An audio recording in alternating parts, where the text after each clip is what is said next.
योगी कहते हैं बटेंगे तो कटेंगे और मोदी कहते हैं एक हैं तो सेफ हैं। इस घोषणाओं की तरफ मैं हिंदू मुस्लिम की तरफ से देखता ही नहीं। अच्छा, मैं ये देखता हूँ कि एक हैं तो सेफ हैं, ये मोदी ने मराठा वर्सेस ओबीसी के बारे में कहा है, क्योंकि बीजेपी और खुद प्रधानमंत्री भी कहते हैं कि मैं ओबीसी हूँ। तो मुझे ये लगता है कि अब मुसलमानों का फैक्टर ही नहीं है इस इलेक्शन में। जो फैक्टर है वो जातियों का है। पिछले दो तीन इलेक्शन में हमने देखा कि एमआईएम की वजह से हिंदुओं के वोट कांग्रेस के वोट बट गए और एमआईएम भी जीत गई और बीजेपी भी जीत गई। वैसे मुझे तो आरोप जैसा लगा कि पिछली बार की इलेक्शन में आप कह रहे हैं कि एक 60-गांठ थी एमआईएम और बीजेपी की। बिल्कुल थी।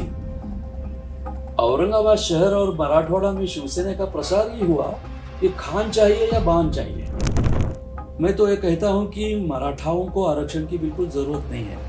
वैसे भी वो कभी उन्हें मिलेगा भी नहीं, क्योंकि वो अस्पृश्य कभी नहीं थे। वो शूद्र थे, लेकिन ब्राह्मण उन्हें शूद्र कहते थे। जैसे एक स्त्री शूद्र होती है, जैसे शाहू महाराज को कहा जाता था, जैसे शाहू महाराज को कहते थे, शिवाजी महाराज को कहा था। तो शूद्र तो थे लेकिन अस्पृश्य नहीं थे। वो शैक्षिक दृष्टया मागास नहीं, सामाजिक दृष्टया बिल्कुल नहीं है, राजकीय दृष्टया तो बिल्कुल कह नहीं सकते। तो आरक्षण की जो उनकी मांग थी वो मृगजल की तरह दिखती है। नमस्कार, मेरा नाम है जीशान कास्कर और आप देख रहे हैं द वायर। अभी मैं, जैसे आपको पता है, महाराष्ट्र का चुनाव कवर कर रहा हूँ और महाराष्ट्र जो राज्य है वो इतना बड़ा है कि उसको एक तरीके से, एक लेंस से नहीं देखा जा सकता। तो अभी मैं जहाँ पे मौजूद हूँ, इस इलाके को कहते हैं मराठवाड़ा। मराठवाड़ा यानी कि महाराष्ट्र का एक सेंट्रली लोकेटेड एरिया है। यहाँ का एक प्रमुख शहर है औरंगाबाद। औरंगाबाद शहर में अभी बैठा हूँ मैं और मेरे साथ एक खास मेहमान है जिनके साथ इस मराठवाड़ा की राजनीति को समझने की कोशिश करूँगा। दर्शकों को शायद पता होगा कि इस मराठवाड़ा की राजनीति ने लोकसभा का रुख बदल दिया था। यहाँ पर 8 लोकसभा की सीटें थी। इन 8 लोकसभा सीटों में 7 पर इंडिया अलायंस ने जीत दर्ज की थी। यहाँ पर एक so called non political factor भी बड़ा मौजूद था और उस फैक्टर का नाम है मनोज जरांगे पाटिल। इस मनोज जरांगे पाटिल ने एक तरीके से मराठा आंदोलन को खड़ा किया, मराठा आरक्षण की मांग आगे रखी, ओबीसी आरक्षण के अंदर मराठाओं को लेने की मांग उन्होंने रखी और उसके साथ उन्होंने आंदोलन शुरू किया, जिसके बाद एक बड़ा आंदोलन इस इलाके में पैदा हुआ और पिछले 2 साल से इसका इम्पैक्ट भी बहुत सारा देखने मिला। तो आज हम मौजूद है औरंगाबाद में और मेरे साथ खास मेहमान, जैसे मैंने बोला, मौजूद है। उनका नाम है प्रोफेसर जयदेव डोड़े सर। और नमस्कार सर, आपका बहुत बहुत स्वागत है वायर में। मैं उनका इंट्रोडक्शन इस प्रकार से करता हूँ कि सर जो है एक रिटायर्ड प्रोफेसर है, लेखक है, पत्रकार है और इनकी जो राइटिंग है इसको कहते हैं कि व्यंग्यात्मक तरीके से ये लिखते हैं। एक इनकी राइटिंग में एक हास्य भरी भावना होती है। तो और महाराष्ट्र की राजनीति और ख़ास करके औरंगाबाद और इस इलाके की राजनीति को बहुत क्लोजली ये देखते हैं और समझते भी हैं और इसी वजह से हम इनके पास आए कि इस बड़े से राज्य के, इस बड़े से इलाके को हम समझ पाए कि यहाँ पर क्या हो रहा है। जयदेव सर, बहुत बहुत शुक्रिया एक और। सर, सबसे पहले तो मैं आपसे ये जानना चाहता हूँ कि यहाँ पर 46 सीट्स है विधानसभा की।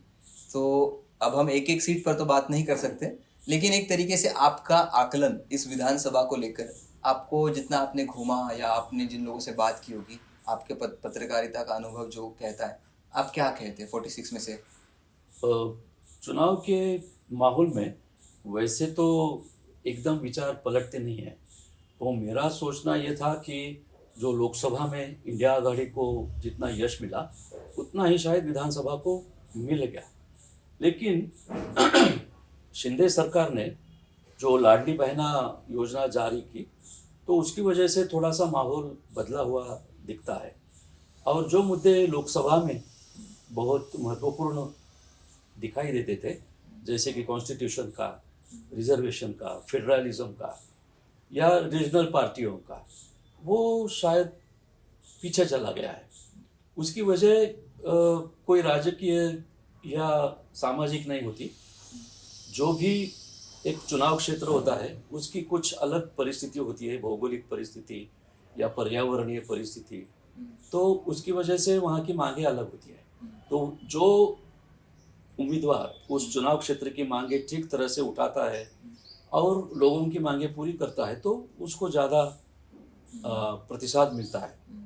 इस वक्त ऐसा हुआ कि जो मुद्दे निष्ठा के थे, यानी गद्दारी के बारे में उद्धव ठाकरे और शरद पवार दोनों ही बोल रहे थे, वो शायद ढीला पड़ता दिखाई दे रहा, क्योंकि जो गद्दार था उसने शायद महिलाओं के दिल जीत लिए।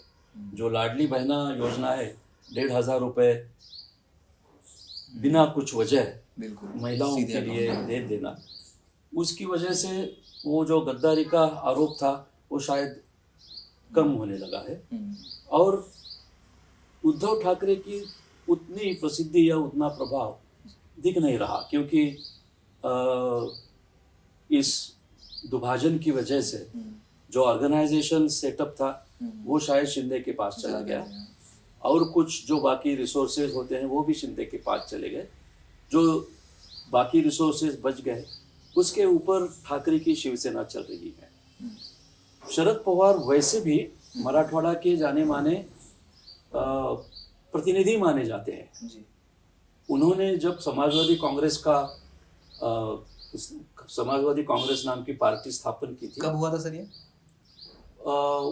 1980 में। 80 के दशक। शरद पवार 2 बार कांग्रेस से अलग हो गए थे। 80 में जब उनकी सरकार गिर गई, जो जनता पार्टी के साथ उन्होंने बनाई थी, रालोद, क्या नाम उसको कहते थे? पुरोगामी लोकशाही दल, पुलोद। तो 80 में जब उन्होंने समाजवादी कांग्रेस पार्टी खड़ी की तो उसको बहुत सारे प्रतिनिधि विधायक यहीं से मिले थे। फिर 1986 में यहीं औरंगाबाद शहर में वो कांग्रेस ज्वाइन हो गए।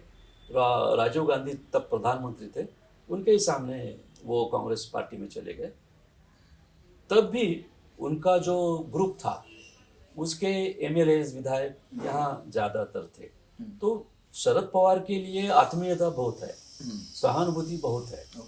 वो स्वयं बहुत चुनाव क्षेत्रों में प्रचार करते फिरते नजर आ रहे हैं। यानी कि आपका ये कहने का ये है कि 80s के दशक से शरद पवार इस इलाके में बहुत एक्टिव है, ऐसा नहीं कि दूर से देख रहे हैं यहाँ पे। इसीलिए शिवसेना यानी शिंदे गुट के शिवसेना को एक लोकसभा की सीट मिल गई, बाकी सब विकास आघाड़ी के लिए चले गए। अब स्थिति थोड़ी सी बदली हुई नजर आती है। मराठा आंदोलकों ने जो मांग उठाई कि हमें आरक्षण चाहिए, उसकी वजह से शायद कुछ एक अलग तबका खड़ा होके विकास आघाड़ी की मतों में अगर कुछ अटकाव खड़ा करे तो शायद कुछ तो बुरा हो सकेगा, ऐसा आघाड़ी के मन में हो चुका था। लेकिन मनोज जरांगे आगे नहीं आए, उन्होंने खड़ा करने से ही मना कर दिया।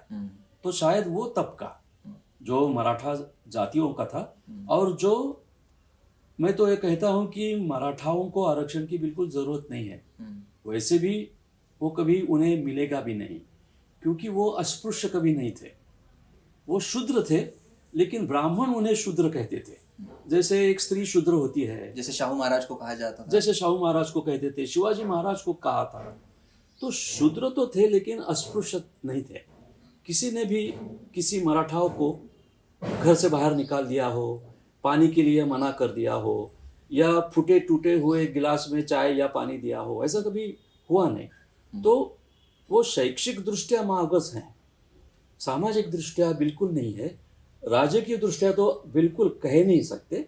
तो आरक्षण की जो उनकी मांग थी वो मृगजल की तरह दिखती है। तो फिर भी उनके मन में एक ऐसी असूया थी, मत्सर थी कि दलित आगे जा रहे हैं, ओवरटेक कर रहे हैं हमें, ओबीसी ओवरटेक कर रहे हैं, अच्छी अच्छी पदों पे वो हासिल करते जा रहे हैं, हम ही पीछे रह गए। लेकिन वो अंतर्मुख नहीं हो गए। मराठा जाति के युवा संस्था, शैक्षिक संस्थाएं तो मराठाओं की थी, लेकिन उनमें उपस्थिति उनकी कम थी। कम थी। शायद उन्हें कुछ और मार्ग उपलब्ध थे, शायद राजनीति की, कृषि की, सहकारिता की और बाकी व्यवसाय की।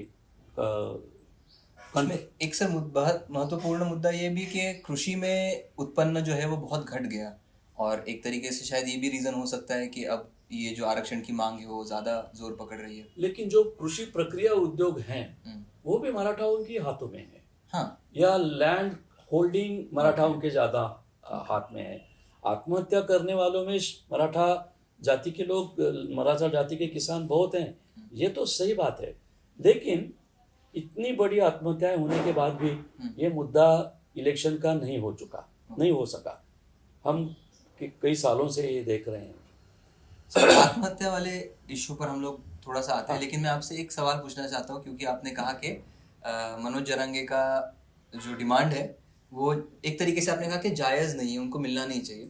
लेकिन जब इस देश में अब हम आरक्षण देने की प्रक्रिया, ऑब्वियसली इट इज़ नॉट सिर्फ उसका आर्थिक दृष्टया हम लोग नहीं देख सकते कि आर्थिक अगर दुबल है तो उसको देना चाहिए, लेकिन अब जब EWS आरक्षण आ चुका है कि वो केवल एक आर्थिक दृष्टिकोण से ही आरक्षण को देखता है, तो मराठाओं की डिमांड आपको नहीं लगती जायज़ है? क्योंकि बिल्कुल उसमें भी जैसे आप अगर मराठाओं को देखेंगे तो बहुत बड़ा लीजन है कि मतलब ऊपर तबके में भी बहुत सारे हैं और यहाँ पर भी बहुत सारे, तो इसको हम कैसे डिफाइन करेंगे? वो तो उनको मिल चुका है। Socially and economically backward class, ACBC उनको मिल चुका है, वो 10% है EWS वाले। लेकिन इनको OBC में चाहिए था। तो अब जब हम ये सोचते हैं कि प्रधानमंत्री यहाँ आते हैं और योगी आदित्यनाथ भी आते हैं, योगी कहते हैं बटेंगे तो कटेंगे और मोदी कहते हैं एक हैं तो सेफ हैं, इस घोषणाओं की तरफ मैं हिंदू मुस्लिम की तरफ से देखता ही नहीं। अच्छा, मैं ये देखता हूँ कि एक हैं तो सेफ हैं, ये मोदी ने मराठा वर्सेस OBC के बारे में कहा है, क्योंकि बीजेपी और खुद प्रधानमंत्री भी कहते हैं कि मैं OBC हूँ। मनोज जरांगे पाटिल फडणवीस के खिलाफ बोलता है क्योंकि वो उसे लगता है कि फडणवीसों ने OBC की एक पूरी की पूरी फौज खड़ी कर दी, मराठाओं का सत्ता केंद्र, मराठाओं के हाथों में जितने भी माध्यम हैं, साधन हैं कमाई के या व्यवसाय के, वो छीनने के लिए। तो एक हैं तो सेफ हैं, ये संदेश OBC के लिए था, मराठाओं के खिलाफ। ये सोचना चाहिए हमें, ये हिंदू मुस्लिम नहीं है। अगर हिंदू मुस्लिम था तो MIM को बहुत पावर देते बीजेपी के लोग, जैसे पिछले 2-3 इलेक्शन में हमने देखा कि MIM की वजह से हिंदुओं के वोट, कांग्रेस के वोट बढ़ गए और MIM भी जीत गई और बीजेपी भी जीत गई। तो अब MIM की तो ताकत बहुत कम हो चुकी है, शायद 1-2 या एक ही आदमी उनका चुन के आ। लेकिन आप ऐसे आरोप नहीं, जो भी आपने कहा, तो इस वजह से मुझे तो आरोप जैसा लगा कि पिछली बार के इलेक्शन में आप कह रहे हैं कि एक 60 गांठ थी MIM और बीजेपी की। बिल्कुल थी। औरंगाबाद शहर और मराठवाड़ा में शिवसेना का प्रसार ही हुआ कि खान चाहिए या बाण चाहिए, बाण यानी तीर। तो उनके हर प्रचार का पिछले 30 साल से शिवसेना प्रचार कर रही है खान चाहिए या बाण चाहिए। तो मुसलमानों का अलगीकरण, पोलराइजेशन तो कर ही चुके थे, लेकिन उद्धव ठाकरे जब से राष्ट्रीय राजनीति में आ गए तो उन्होंने देखा कि ममता बनर्जी हो या स्टालिन हो, नवीन पटनायक हो या अरविंद केजरीवाल हो, वो तो कभी धार्मिक भाषा पे राजनीति करते नहीं। वो सारे के सारे हिंदू होके भी हिंदुत्ववादी नहीं है। तो मैं ही क्यों हिंदुत्ववाद की भाषा करके आदत पढ़ूं? तो उद्धव ठाकरे ने ये सोच लिया कि let us become oneself as a secular, democratic, republican. और उन्होंने जो मुसलमानों के बारे में सामना में अग्रलेख आते थे, लांडे कहते थे, पाकड़े कहते थे, हिरवे साहब कहते थे, तो वो बिल्कुल बंद हो गए। और आदित्य ठाकरे की वजह से शिवसेना का कल्चर कॉस्मोपॉलिटन और मेट्रोपॉलिटन और मॉडर्न भी हो चुका है। तो मुझे ये लगता है कि अब मुसलमानों का फैक्टर ही नहीं है इस इलेक्शन में। जो फैक्टर है वो जातियों का है। और जैसे हम बात कर रहे थे शरद पवार जी की, तो शरद पवार के बारे में संशय ये था कि वो मनोज जरंगे पाटिल के पीछे हैं। वैसे शरद पवार को जरूरत ही नहीं है अच्छा। कि मनोज जरांगे पाटिल जैसे आंदोलकों की। लेकिन फिर भी जैसे सितंबर का जो आंदोलन था, जब लाठीचार्ज हुआ था 2023 वाला आंदोलन जो था अंतरवाली में, जिस चीज से जब शुरुआत हुई, तो अगले दिन पवार साहब पहुंच गए थे वहां पर। वो पहुंच गए थे, इस वजह से पहुंच गए थे कि करीब 7-8 साल पहले अहमदनगर जिले में कोपरडी नाम का एक गांव है, वहाँ जी। बलात्कार हो गया था और जो संशयित आरोपी थे वो दलित जाति के थे। उसके खिलाफ और सैराट फिल्म आ गई थी, उसमें एक विलन का कैरेक्टर मराठा जाति को ही दिया था। तो उसकी वजह से यहाँ औरंगाबाद में क्रांति चौक में बड़ा ही एक मराठा विराट आंदोलन हो चुका था जी। वहाँ शरद पवार का सपोर्ट था। तो वहाँ मराठा को लिए आरक्षण की मांग की गई थी और दूसरी मांग एट्रोसिटी एक्ट खत्म कर दो, ये भी थी। तो अब जरांगे पाटिल भी उस मांग से हट गए हैं और बाकी के मराठाओं भी हट गए थे। उस वक्त आरक्षण की मांग की गई थी, तो शायद वो एक इकट्ठा करने के लिए एक आइडिया थी कि let us organise these people on the basis on the idea of आरक्षण। लेकिन वो तो मिलेगा नहीं, वो शरद पवार को ही मालूम है। तो शरद पवार को मराठा आंदोलकों की वैसी जरूरत नहीं है, क्योंकि मराठवाड़ा का सारा पक्षीय राजकीय कैरेक्टर मराठाओं की है। आप अगर महाराष्ट्र की राजनीति देखें तो जिसे पॉलिटिकल विजडम कहते हैं या एक राजकीय बुद्धिमत्ता कहते हैं, वो संगठित मराठाओं की वजह से हो गई और सारे मराठा सारे राजकीय पार्टियों पे काबिज हैं। इसीलिए जो राजकीय बुद्धिमत्ता थी उसे एक संगठित रूप पार्टियों के द्वारा मिल रहा था जी। अब पार्टियां ही सारे मराठे चला रहे हैं, तो एक आंदोलन मनोज जरांगे पाटिल जैसा एक गरीब घर का पढ़ा लिखा आदमी कैसे यशस्वी कर सकता है, क्योंकि सारे के सारे मराठा पॉलिटिकली आइडियोलॉजी स्वीकार कर चुके थे और वो किसी ना किसी पार्टी से बंध गए थे। तो एक पेच ऐसा हो गया कि अगर हम मनोज जरांगे पाटिल के पीछे चले जाएंगे तो शायद हमें लाभ मिल सकता है, लेकिन उसका दुरुपयोग भी हो सकता है। जब वो पार्टी की आइडियोलॉजी स्वीकार करते हैं, कौन सी भी पार्टी हो, तो उन्हें 80% या 75% तक लाभ की चाल दिखाई देती है। क्योंकि वो एक संगठित मराठा पॉलिटिकल विजडम उन्हें दिखाई देता है। इसी वजह से और शायद मनोज जरांगे पाटिल को भी समझ में आया कि मैं अकेला कुछ नहीं कर सकता। संगठित मराठा जो पॉलिटिकल पार्टीज में संगठित हो चुके हैं वो हमेशा मात करेंगे और करते ही आए, इसीलिए वो बाजू हट गए। तो मराठा वर्सेस ओबीसी ये आज का वास्तव है। अजित पवार भी कहते हैं कि उनकी विचारधारा फुले शाहू अंबेडकर की ही है और वो सेकुलर है। तो मैं ये देखता हूँ इस इलेक्शन में कि हिंदू मुसलमान तो नहीं है, ये वैल्यू की लड़ाई है, मूल्यों की लड़ाई है। जो मूल्य निष्ठाओं के लिए, चरित्र के लिए, प्रामाणिकता के लिए, स्वच्छता के लिए जाने जाते हैं, वो उद्धव और शरद पवार और कांग्रेस पार्टी के पीछे खड़े हैं।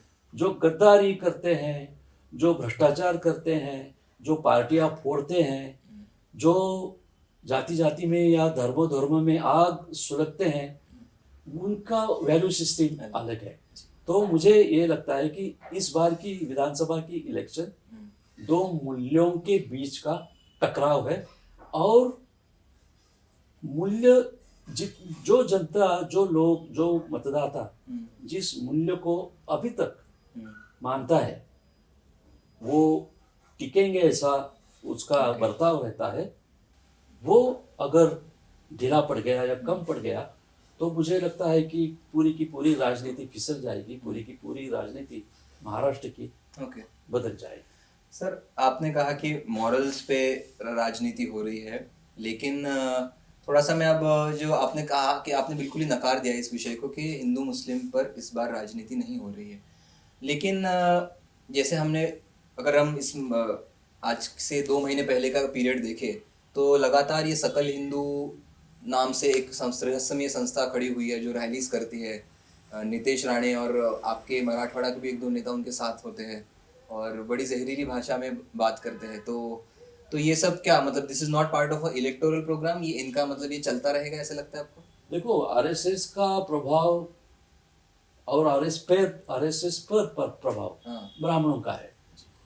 अभी भी वो फुले की बात नहीं करते, बिल्कुल नहीं करते।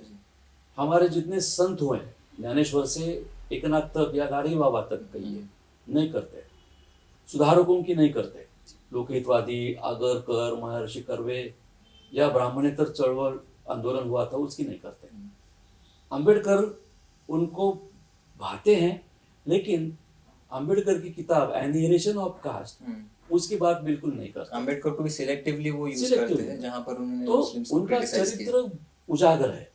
वो अभिजनवाद चाहते हैं और एक तरह के सनातन की भाषा भी करते हैं। तो एक तरह वो सनातनवादी भी है, अभिजनवादी भी है।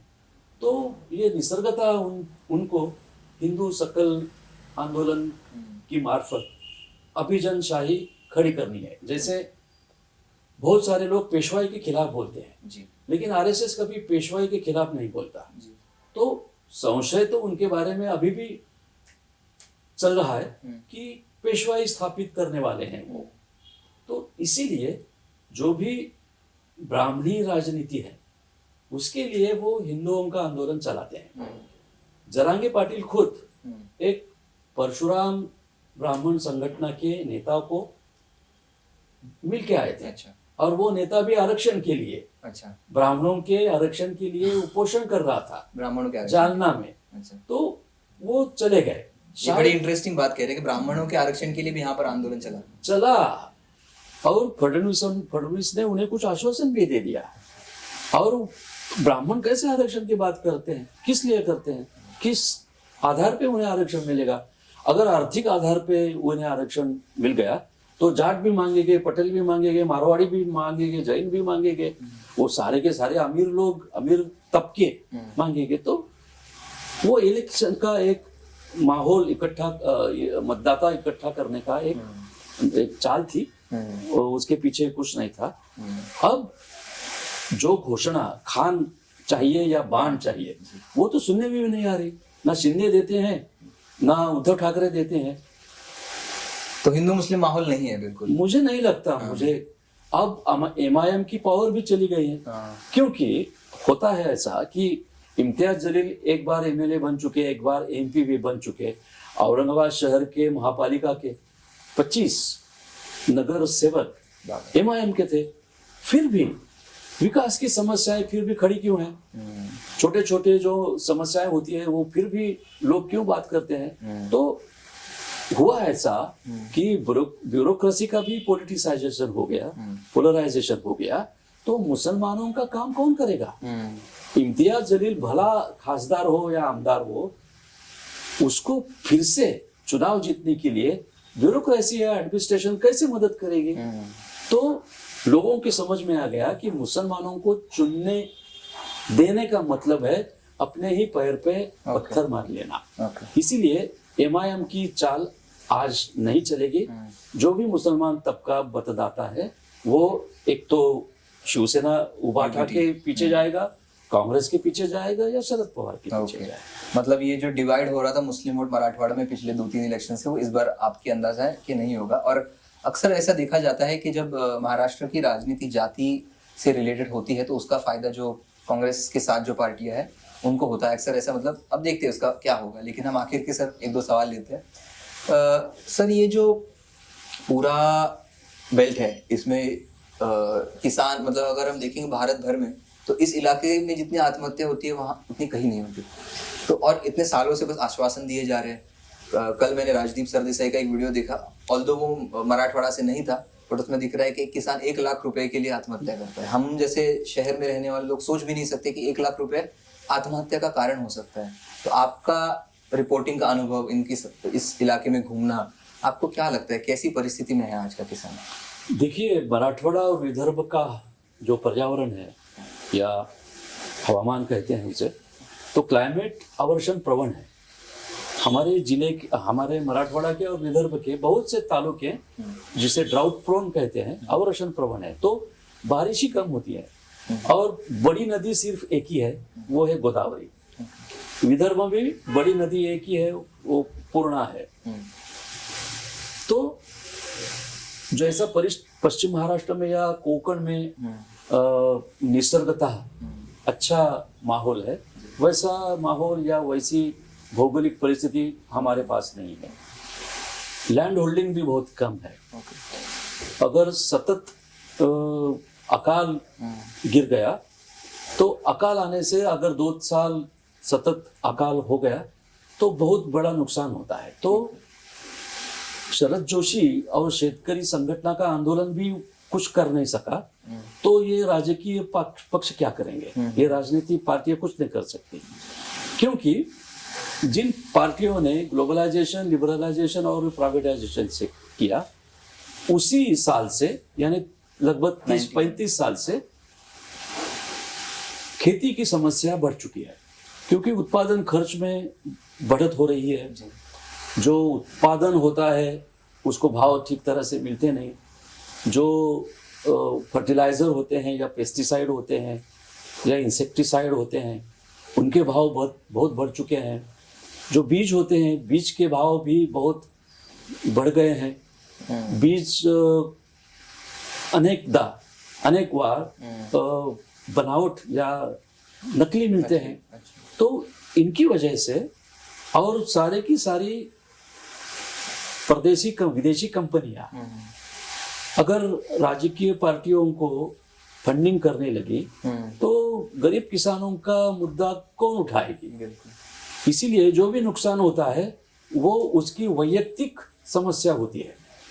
कितनी भी सामूहिकता उस समस्या को देने का प्रयास किया हो, एनजीओज ने किया, लेफ्टिस्टों ने किया, या जितने संगठन होते हैं छोटे छोटे, उन्होंने किया, लेकिन उनकी दखल कोई नहीं लेता, क्योंकि बीज का, फर्टिलाइजर का और उपज के भाव का एक मल्टीनेशनल ग्लोबलाइजेशन का मार्केट हो चुका है।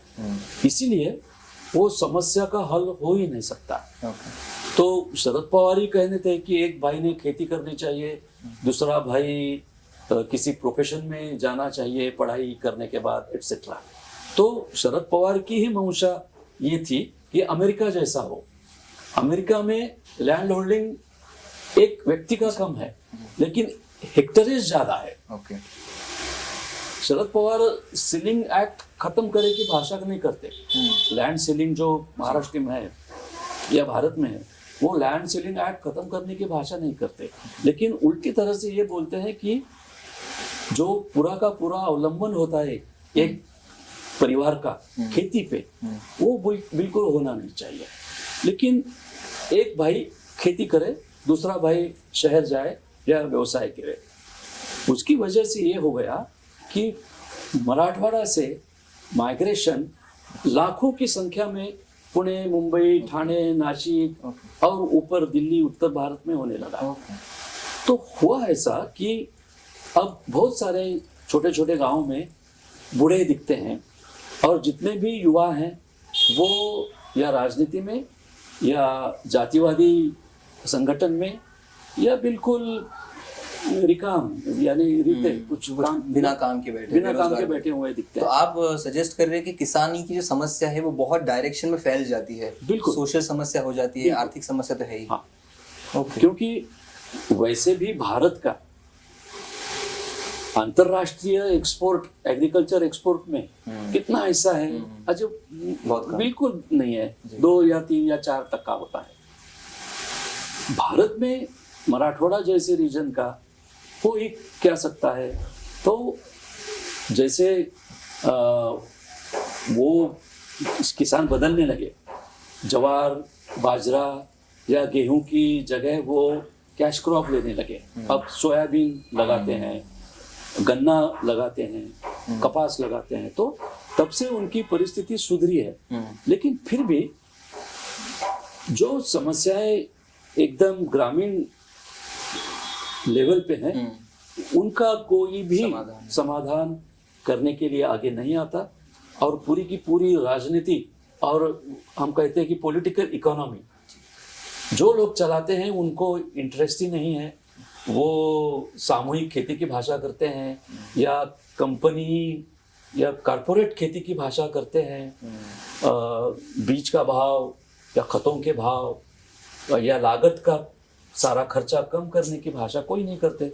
देखिए ना, आप मैनिफेस्टो पढ़िए किसी भी राजनीति पार्टी के, किसी भी वो उत्पादन खर्च की घट करने की कोई भाषा नहीं करता। तो यहाँ के किसान के आगे एक तो आत्महत्या ही करना है या मराठवाड़ा अपना घर छोड़ के माइग्रेशन करके मुंबई जाना है। बाप रे, ये तो एक मतलब आई थिंक हमें इस नोट पर एंड करना चाहिए। और मतलब कई सारे सवाल, डिस्कशन तो बहुत, मतलब जितना बड़ा मराठवाड़ा है उतने तो हमारे काफ़ी सारे मुद्दे हैं, लेकिन हमने कई सारे मुद्दों पर टच किया। मुझे बात से खुशी है कि हमने कई सारे मुद्दे का पिक्चर, आई होप दर्शकों के लिए भी आपको एक अंदाज़ा आया होगा, क्योंकि दिल्ली के और उत्तर भारत के हिंदी भाषिक दर्शकों के लिए शायद कंफ्यूजिंग हो सकता है कि मराठवाड़ा क्या है, यहाँ की समस्याएं क्या है, मनोज जरांगी पाटिल का आंदोलन के असली मायने क्या है। तो मैं आशा करता हूँ डोरे सर ने आज आपकी समस्या, आपकी जो अंडरस्टैंडिंग है कुछ हद तक सुधार दी होगी महाराष्ट्र के बारे में, मराठवाड़ा के बारे में। थैंक यू सर, हमें एनलाइटन करने के लिए बहुत बहुत धन्यवाद। द वायर के और वीडियोस देखने के लिए सब्सक्राइब करें और बेल आइकन पर क्लिक करें। स्वतंत्र पत्रकारिता की आर्थिक मदद करने के लिए डिस्क्रिप्शन में दिए गए लिंक पर जाएं और अपनी राशि चुनें।